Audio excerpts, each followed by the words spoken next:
सोनपुर नवनिर्माण कृषक संगठन पक्षर मंडी चाल अभियान अनुष्ठित हो जाइछि।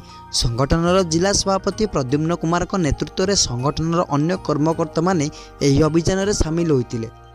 संगठन प्रतिनिधि भाव उलुंडा ब्लॉक कोटमसला मंडीर पहुंची से पंचायतर चाषी भाई माने सेठारे पहुंची मंडी विभिन्न समस्या यथा भित्तिभूमि गोदाम घर पर्याप्त छाउनी थिबा पेंडाल आदि नथिबारु क्षोभ प्रकाश करथिले। मार्केट यार्ड पाई तुरंत जगह चिन्हट करने संगठन प्रतिनिधि माने आरएमसी सेक्रेटरी को तागिद करथिले। पर चाषी मानक धान को बिना कटनी छटनी रे उठाइबाई मिलर्स मानक सह संगठन प्रतिनिधि माने आलोचना करथिले। एहा सह चाषी माने किपरि बस्ता पिछा टंका ट्रांसपोर्ट खर्च और मंडी रे किपरि भल सम्मान पाइबे संगठन प्रतिनिधि दल चाषी मानक सचेतनता कराइथिले। ओडिशार 80 भाग चाषी भाई भौणी मानक सह एकत्र होई निज हक अधिकारी पाइबा पई आगामी दिन में विकल्प राजनैतिक दल चाषी सरकार मो दल को समर्थन करने पई आह्वान करथिले।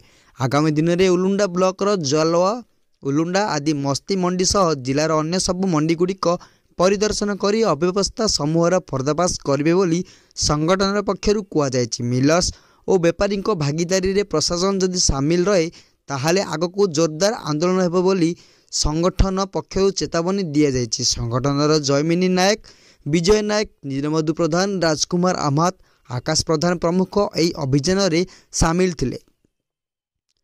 सोनपुररू महादेव मल्लिक का रिपोर्ट, दिग्दर्शन न्यूज।